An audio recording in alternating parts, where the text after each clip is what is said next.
Hello दोस्तों, नमस्कार। स्वागत है आपका इस वीडियो में। आज की वीडियो में हम देखेंगे वासुदेव शरण अग्रवाल जी के जीवन परिचय और साहित्यिक परिचय को, जो कि कक्षा 12 के विद्यार्थियों के लिए बहुत ही महत्वपूर्ण है। ये साहित्यिक परिचय कक्षा 12 के बोर्ड एग्जाम में 5 नंबर में पूछा जाता है। आपसे क्वेश्चन इस प्रकार पूछेगा कि निम्नलिखित में से किसी एक लेखक या कवि का साहित्यिक परिचय और रचनाएं लिखें। तो कई विद्यार्थी परेशान रहते हैं कि साहित्यिक परिचय को किस प्रकार लिखना है, क्या साहित्यिक परिचय में जीवन परिचय को लिखना है। तो आज इसी सब के बारे में इस वीडियो में हम चर्चा करेंगे। देखिए, आपसे क्वेश्चन में केवल साहित्यिक परिचय ही पूछता है, तो आपको केवल साहित्यिक परिचय ही नहीं लिखना है, आपको जीवन परिचय भी लिखना है, उसके साथ साथ साहित्यिक परिचय भी लिखना है। इन दोनों को आप अलग अलग हेडिंग के साथ भी लिख सकते हैं या तो एक ही हेडिंग में लिख सकते हैं।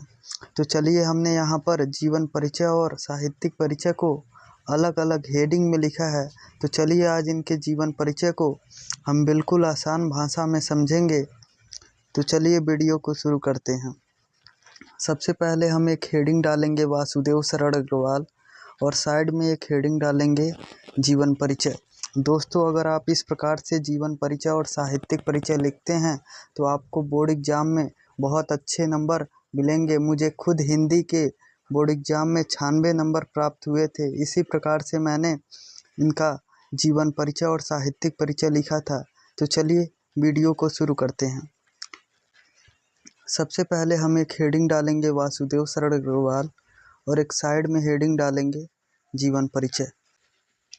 सबसे पहले लाइन में हम लिखेंगे, भारतीय संस्कृति और पुरातत्व के विद्वान वासुदेव शरण अग्रवाल जी का जन्म सन 1904 ईस्वी में मेरठ जिले के खेड़ा नामक ग्राम में हुआ था। सबसे पहले लाइन में हम यही लिखेंगे, इनका जन्म कब और कहाँ हुआ था।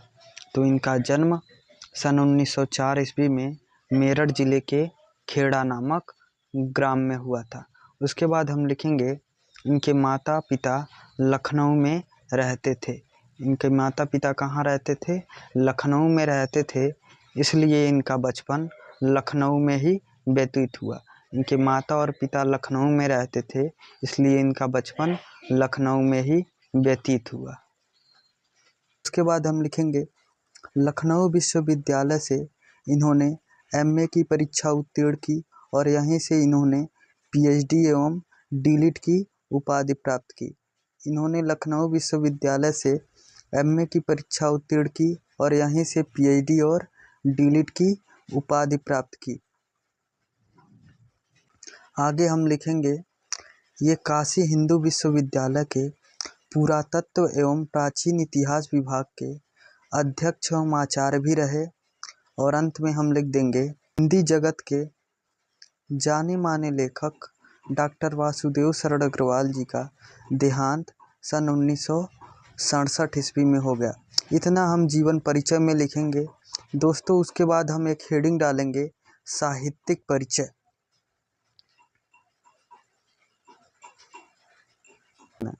देखिए, इनके साहित्यिक परिचय में हम क्या लिखेंगे।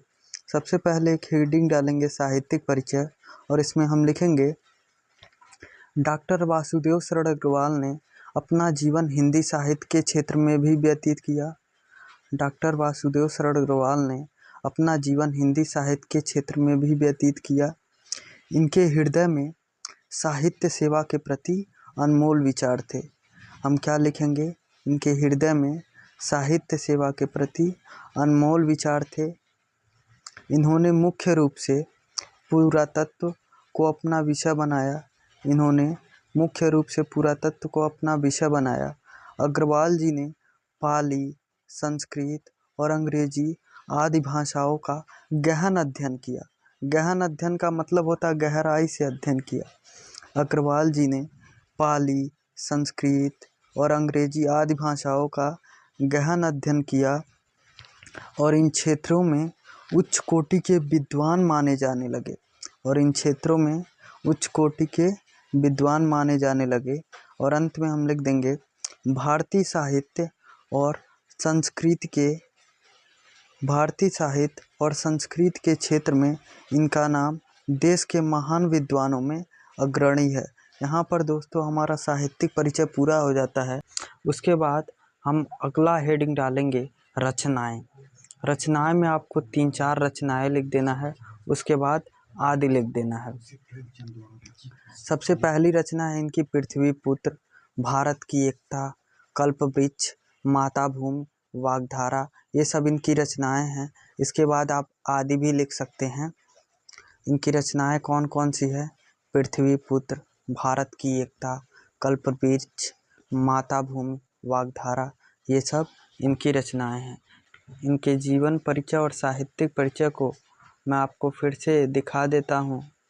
देखिए, ये इनका जीवन परिचय है।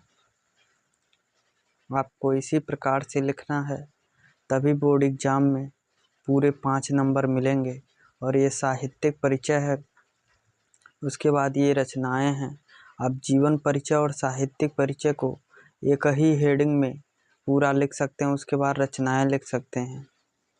तो दोस्तों इसी प्रकार से आपको बोर्ड एग्जाम में लिखना है।